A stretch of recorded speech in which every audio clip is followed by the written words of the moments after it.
Hello दोस्तों, तो आज का टॉपिक है एनसीईआरटी क्लास 6 इतिहास, नए साम्राज्य और राज। तो क्वेश्चन नंबर 1 से देखते हैं। हरीश निम्नलिखित में से किसका दरबारी कवि था? तो समुद्रगुप्त का था। क्वेश्चन नंबर 2, इलाहाबाद का अशोक स्तंभ अभिलेख निम्नलिखित में से किसके काल के बारे में सूचना प्रदान करता है? तो समुद्रगुप्त के बारे में प्रदान करता है। क्वेश्चन नंबर 3, निम्नलिखित में से किसके द्वारा महाराजाधिराज की उपाधि धारण की गई? तो चंद्रगुप्त प्रथम और समुद्रगुप्त के द्वारा की गई। क्वेश्चन नंबर 4, शक विजेता निम्नलिखित में से किसे कहा जाता है? तो चंद्रगुप्त द्वितीय को कहा जाता है। क्वेश्चन नंबर 5, कालिदास निम्नलिखित में से किसके दरबार में थे? तो चंद्रगुप्त द्वितीय के दरबार में थे। क्वेश्चन नंबर 6, बाणभट्ट निम्नलिखित में से किसके दरबारी कवि थे? तो ये थे हर्षवर्धन के दरबारी कवि थे। क्वेश्चन नंबर 7, नर्मदा नदी पर सम्राट हर्ष के दक्षिण की ओर बढ़ने की कोशिश को किसने रोका था? तो किसने लिखा था? पुलकेशिन द्वितीय ने रोका था। क्वेश्चन नंबर 8, कांचीपुरम निम्नलिखित में से किसकी राजधानी है? तो पल्लव की राजधानी है। क्वेश्चन नंबर 9, चालुक्य की राजधानी निम्नलिखित में से कौन सी थी? तो थी एहोर। क्वेश्चन नंबर 10, रविकृति निम्नलिखित में से किसके दरबारी कवि थे? तो ये थे पुलकेशिन द्वितीय के दरबारी कवि थे। क्वेश्चन नंबर 11, निम्नलिखित में से किस शासक ने स्वयं अपना नाम शिलादित रखा था? तो हर्षवर्धन ने रखा था। क्वेश्चन नंबर 12, हर्षवर्धन ने अपनी राजधानी कहाँ बनाई? तो कनौज ने बनाई थी। क्वेश्चन नंबर 13, यात्रियों का राजकुमार, नीतियों का पंडित एवं वर्तमान शाक मुनि किसे कहा जाता है? तो हेन संग को कहा जाता है।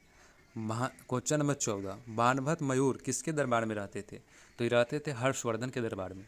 क्वेश्चन नंबर 15, चीनी यात्री ह्वेनसांग किस शासक के समय भारत आया था? तो हर्षवर्धन के समय आया था। क्वेश्चन नंबर 16, प्रयाग प्रशस्ति अभिलेख का लेखक हरिसेन किस शासक का दरबारी कवि था? तो समुद्रगुप्त का था। क्वेश्चन नंबर 17, गुप्त संवत और शक संवत के बीच कितना का वर्ष का अंतर होता है? तो 241 वर्ष का अंतर होता है। गुप्त संवत और शक संवत के बीच कितना वर्ष का अंतर होता है? 241। इसको फिर से देखेंगे, पता नहीं। क्वेश्चन नंबर 18, निम्नलिखित में से किसने महाराजाधिराज की उपाधि ग्रहण की?